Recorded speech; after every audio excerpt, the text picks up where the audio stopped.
আজকের ভিডিওতে আমরা জানবো এলাটল 10 মিলিগ্রাম ট্যাবলেট সম্পর্কে বিস্তারিত। আপনারা ছবিতে যে ওষুধটি দেখতে পাচ্ছেন সেটির নাম এলাটল 10 মিলিগ্রাম। এটি তৈরি করেছে স্কয়ার ফার্মাসিউটিক্যাল। এই ওষুধের মূল উপাদান হলো সেটিরিজিন হাইড্রোক্লোরাইড এবং প্রতি ট্যাবলেটে রয়েছে 10 মিলিগ্রাম সেটিরিজিয়ন। এটি একটি অ্যান্টিহিস্টামিন বা অ্যালার্জি কমানোর ওষুধ। মূলত বিভিন্ন ধরনের অ্যালার্জির কারণে হওয়া হাঁচি, নাক দিয়ে পানি পড়া, নাক বা গলা চুলকানো এবং ত্বকের অ্যালার্জিজনিত চুলকানি ও চাকা ওঠার মতো সমস্যা এটি ব্যবহার করা হয়। প্রথমেই জেনে নেওয়া যাক এলাটল 10 মিলিগ্রাম কীভাবে কাজ করে। আমাদের শরীরে অ্যালার্জি প্রতিক্রিয়ার সময় হিস্টামিন নামের একটি রাসায়নিক পদার্থ গুরুত্বপূর্ণ ভূমিকা পালন করে। হিস্টামিনের কারণে হাঁচি, নাক দিয়ে পানি পড়া, নাক চুলকানো, চোখ দিয়ে পানি পড়া এবং ত্বকের চুলকানি বা চাকা ওঠার মতো উপসর্গ দেখা দিতে পারে।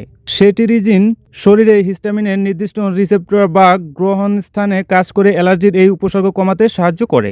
এখন আসি এলাটল 10 মিলিগ্রাম কোন কোন সমস্যায় ব্যবহার করা হয়। এটি সিজনাল রাইনাইটিস অর্থাৎ নির্দিষ্ট মৌসুমে হওয়া অ্যালার্জির কারণে নাক দিয়ে পানি পড়া, হাঁচি, নাক চুলকানো ইত্যাদি উপসর্গ কমাতে ব্যবহার করা হয়। আবার সারা বছর ধরে চলতে থাকা অ্যালার্জি রাইনাইটিসের উপসর্গেও এটি ব্যবহার করা যেতে পারে। এছাড়া ক্রনিক ইডিওপ্যাথিক অ্যান্টিকেরিয়া বা দীর্ঘদিন ধরে অ্যালার্জির কারণে শরীরে চাকা ওঠা ও চুলকানির মতো ত্বকের সমস্যার উপসর্গ কমাতে বেশি ব্যবহৃত হয়।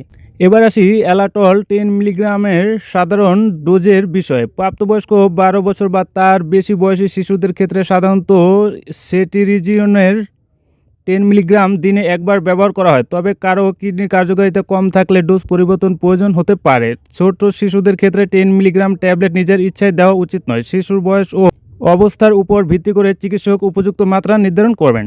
এখন আসি এলাটল 10 মিলিগ্রামের পার্শ্ব প্রতিক্রিয়ার বিষয়ে।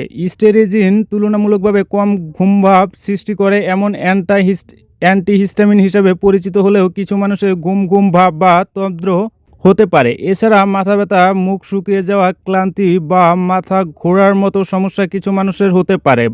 সবার ক্ষেত্রে এসব পার্শ্ব প্রতিক্রিয়া দেখা যাবে এমন নয়। আরেকটি গুরুত্বপূর্ণ বিষয় হলো এলাটল 10 মিলিগ্রাম অ্যালার্জির উপসর্গ কমানোর ওষুধ হলেও এটি সব ধরনের অ্যালার্জি বা শ্বাসকষ্টের জরুরি চিকিৎসার বিকল্প নয়। কারো যদি হঠাৎ ঠোঁট, জিহ্বা বা গলা ফুলে যায়, শ্বাস নিতে কষ্ট হয়, গলা বন্ধ হয়ে আসার মতো অনুভূতি হয় বা গুরুতর অ্যালার্জি প্রতিক্রিয়ায় দেখা দেয়, তাহলে শুধু এলাটল খেয়ে অপেক্ষা না করে দ্রুত জরুরি চিকিৎসকের পরামর্শ নিতে হবে।